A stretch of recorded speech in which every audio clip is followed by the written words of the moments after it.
In previous classes, we discussed about the vegetative propagation in plants and as you are aware what is vegetative propagation. जैसा कि आप जानते हैं कि vegetative propagation क्या होती है, तो we know that कि vegetative propagation is the what mode of reproduction in which the vegetative parts of the plants like stem, root, leaves, turions, bulbils, rhizome, offset stem, these are what involved in the reproduction. आई बात समझ में? Now the second point मैंने बताया था last time में कि vegetative propagation by root मैंने बताया था and now today is feature the topic what vegetative propagation by leaves. आज मैं आपको बताऊंगा कि किस तरह से एक लीव्स जो होगी पत्तियां किस तरह से इन्वॉल्व होती हैं वेजिटेटिव रिप्रोडक्शन में, दैट्स मींस कि कायकीय जनन में पत्तियां कैसे इन्वॉल्व होती हैं. तो देखिएगा बहुत बेहतरीन पॉइंट्स मैंने लिखा है कि leaves of many plants have what adventitious buds. बहुत सारी ऐसी पत्तियां होती हैं जिनके पास क्या होती हैं तो एडवेंटियस बड पाई जाती हैं. तो आप पूछिएगा सर जी कि क्या होती है एडवेंटियस बड्स. तो ऐसी बड जो कि नोड से नहीं डेवलप्ड हो तो उसे क्या बोलेंगे एडवेंटियस बड या अपस्थानिक क्या कहेंगे कि बड कहा जाता है. देखिए अगर मान लीजिए बड्स कहां पर मौजूद होगी स्टेम के टिप पर मौजूद होती हैं तो उन्हें क्या कहा जाएगा बोलिए that is called as what apical bud. क्या बोलिएगा एपिकल बड कहलाता है. समझा क्या कहेंगे एपिकल बड. अगर बड कहां से डेवलप्ड होती हैं अगर if the bud develop from axil of leaf that is called as what axillary bud. उसे क्या बोलेंगे बच्चा द एक्सिलरी बड कहा जाता है. नाउ यहां पर हम देख रहे हैं दीज आर एपिकल बड या एक्सिलरी बड.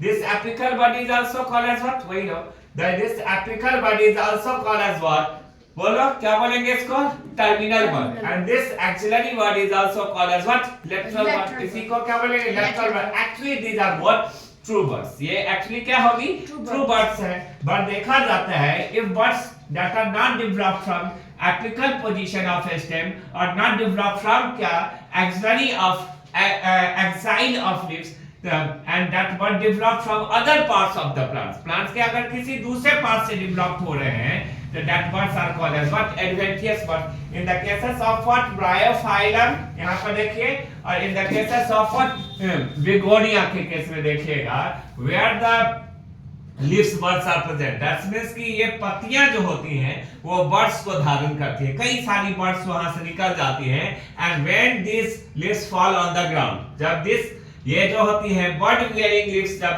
फॉल कर जाती हैं जमीन पर गिर जाती हैं ये बर्ड्स क्या डेवलप कर लेगी तो एडवेंटियस रूट्स को भी डेवलप कर लेती हैं.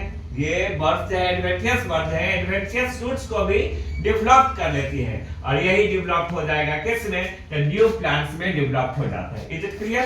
तो ये चीज आपने सीख लिया vegetative propagation by leaves. Okay अब इधर हम लोग देखेंगे वेजिटेटिव प्रोपगेशन बाय स्टेम. तना कैसे जो है वेजिटेटिव प्रोपगेशन में इन्वॉल्व होती है. ओके आप देखेंगे दिस वन द शूट ये रिप्रेजेंट कर रहा है किसको स्टेम को रिप्रेजेंट कर रहा है.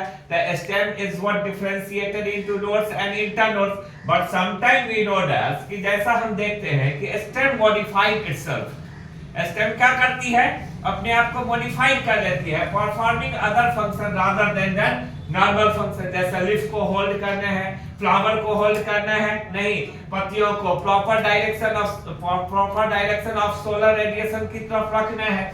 उसके अलावा दूसरे कार्यों को परफॉर्म करने के लिए कार्यान्वित करने के लिए क्या होगी तो मॉडिफाइड हो जाती है. अरे ये बात समझ में. तो जैसा देखिए ना certain stem modification. Stem modification का मतलब होता है मॉडिफाइड स्टेम माने तना अपने आप को क्या करती है रूपांतरित कर लेती है कुछ अलग तरह की कार्यों को कार्यान्वित करने के लिए. वही modified stem takes part in vegetative propagation. ये वेजिटेटिव प्रोपगेशन में क्या होती है पार्टिसिपेट करती है. जैसा देखिएगा सच यहाँ पर दिया है ना स्टेम ट्यूबर. तो स्टेम ट्यूबर का एक एग्जांपल क्या हो गया पोटैटो. बल्ब जो होती है उसका एग्जांपल क्या हो गया ओनियन एंड का गार्लिक. राइजोम का एग्जांपल क्या हो गया जिंजर. और ऑफसेट स्टेम किसमें देखेंगे? तो इकोनिया में देखा जाता है। तो with the help of offset stem इकोनिया rapidly propagated itself. नहीं, that's why this is called as what? Terror of Bengal. इसलिए इसको क्या बोलेंगे? Terror of Bengal. जैसा एक बहुत सुंदर मैं बात बताना चाहूंगा। नक्सलवादी ऑफ बंगाल से फैला था, फटाफट पूरे बंगाल में फैल गया था। ऐसे ही किसी वाटर बॉडी में ये ऑफसेट स्टेम की मदद से ये इकोनिया, जिसको वाटर हाइसिंथ भी कहा जाता है, ये फटाफट वाटर बॉडी में क्या होगी? तो फैल जाती है, नहीं अपने आप को प्रोपोगेट कर लेता है। That's why this is called as what? Terror of Bengal. Okay